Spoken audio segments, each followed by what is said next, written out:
Bonjour et bienvenue dans la capsule Polymédia, le podcast de IPC qui décrypte l'actualité de la plasturgie et des composites.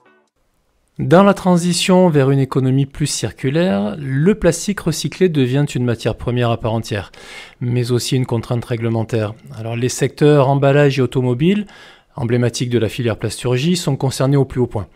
Désormais, en Europe, les bouteilles en plastique devront intégrer une part croissante de PET recyclé, tandis que de leur côté, les constructeurs automobiles seront tenus d'en intégrer dans leurs véhicules neufs. Alors, le sujet est à suivre de près, car au-delà des normes, c'est tout un marché et toute une chaîne de valeur qui s'adapte. Alors, l'actualité, justement, c'est d'abord la Commission européenne qui s'est emparée du sujet pour l'industrie automobile. En effet, et il s'agit d'une proposition qui vient d'être approuvée par le Conseil de l'Union européenne. Mais avant tout, il faut rappeler que tout de même 10% de la consommation plastique européen est affectée au secteur automobile. Et cela en fait un levier important pour chercher des économies de matière via le plastique recyclé. Cette mesure, récemment approuvée, devrait se faire par étapes. 6 ans pour atteindre 15% de recyclé, 20% après 8 ans et 25% au bout de 10 ans.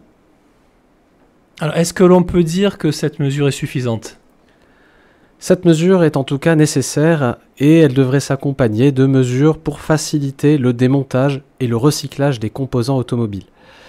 Suite à ces premières propositions, ces projets passeront ensuite dans les mains des eurodéputés pour quelques ajustements. Alors, direction maintenant le secteur des emballages, qui connaît lui aussi quelques évolutions. Plus d'un an après, les bouchons solidaires des bouteilles plastiques, la réglementation européenne évolue concernant l'intégration de PET recyclés.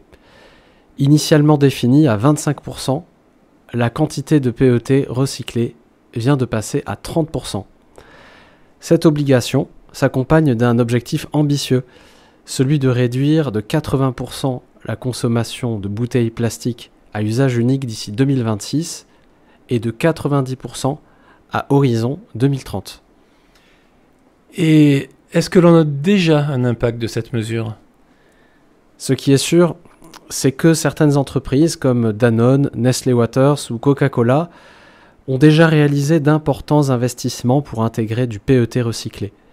L'obligation ne devrait que renforcer cette tendance auprès de tous les acteurs.